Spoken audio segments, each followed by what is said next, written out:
guys, Short Stack Survival here, and today we're going to talk about fire safety.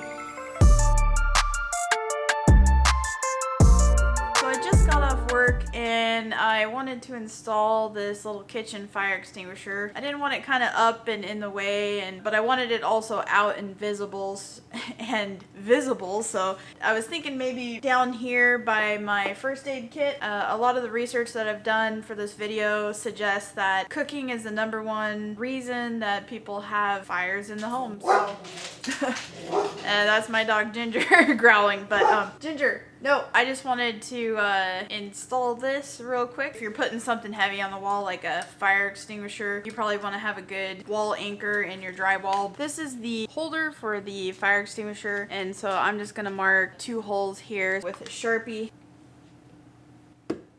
Should have probably used my stud finder to see if there was wood there, but I'm gonna switch to just regular screws at this point.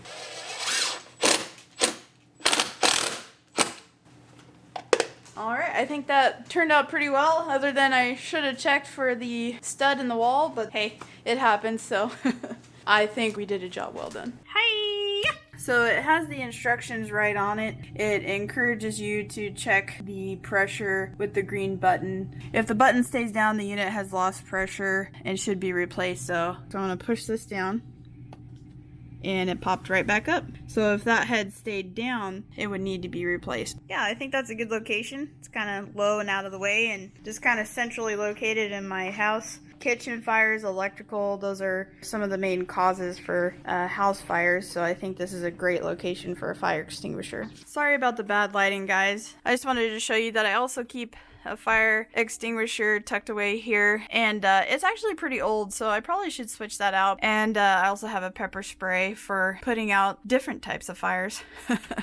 And then another first aid kit. That's probably a common theme you'll see throughout all my videos is safety is a big one for me. So obviously in this video we're talking about fire safety, but I just wanted to show you that you don't necessarily have to have a big old fire extinguisher out in the open. If you don't like that, you could tuck it away in a cabinet or in a pantry. Just having fire extinguishers all over the house is a good idea because you never know where the fire might start, especially if you're in the bedroom, if you know what I mean.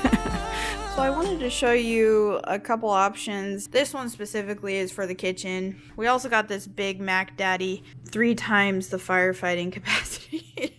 Which, what does that mean? Like, what is 1 firefighting capacity? And you've got the yellow dial in the green, which shows that it's good, and this one is refillable. So for those of you that don't know, the instructions are right here on the front. All you have to do is pull this pin.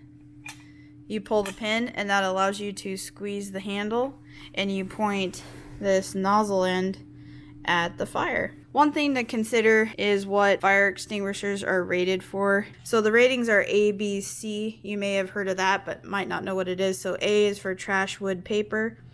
B is for liquids, and C is for electrical equipment. The small one's only rated for B and C, which is liquids and electrical equipment.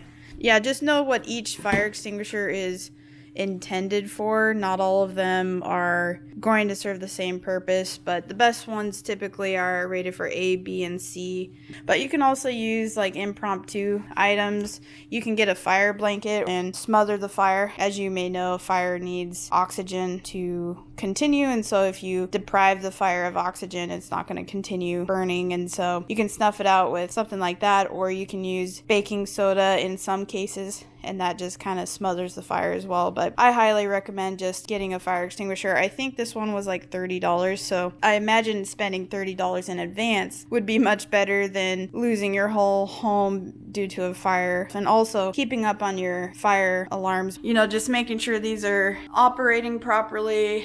Usually the green light means that they're good. For me, I typically check right around the holiday time because that's when people tend to have fires. So I'm ashamed to admit that our upstairs fire alarm has been in this state for quite a while. The beeping started at night and Leah jumped up and took the battery out, and it's been like this ever since. This one obviously needs a battery.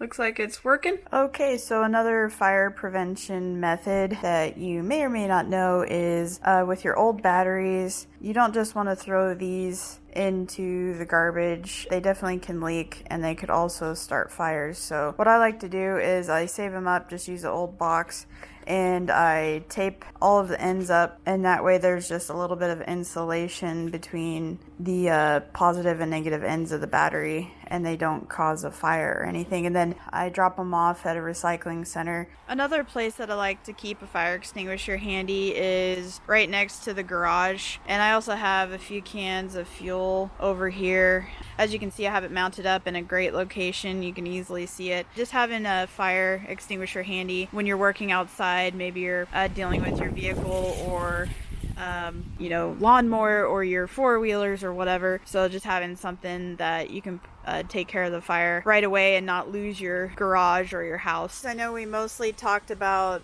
in the house fire extinguishers and fire safety, but I just wanted to quickly go over this fire extinguisher that I have in my truck. So as you can see, it's on my driver's side, and I like that it's a quick access. I just have it mounted here kind of in the floor, and the cool thing about these is you don't really have to check them, and they don't expire as quickly as a normal fire extinguisher, and they're pretty simple. If you've activated a road flare, you activate it the same way and you can put a fire out, and they last a lot longer. I'll try to leave a link in the description below. You guys might want to consider picking up a fire extinguisher. It doesn't have to be this fancy one, but based on the research that I've done, this is probably the best option for vehicles. As a patrol officer, I definitely have responded to several vehicle fires, and they do happen, and you definitely want to have some equipment to respond to that sort of scenario. So hopefully you guys found that useful. If you enjoyed the video, give me a thumbs up and subscribe if you don't want to miss out on any future videos.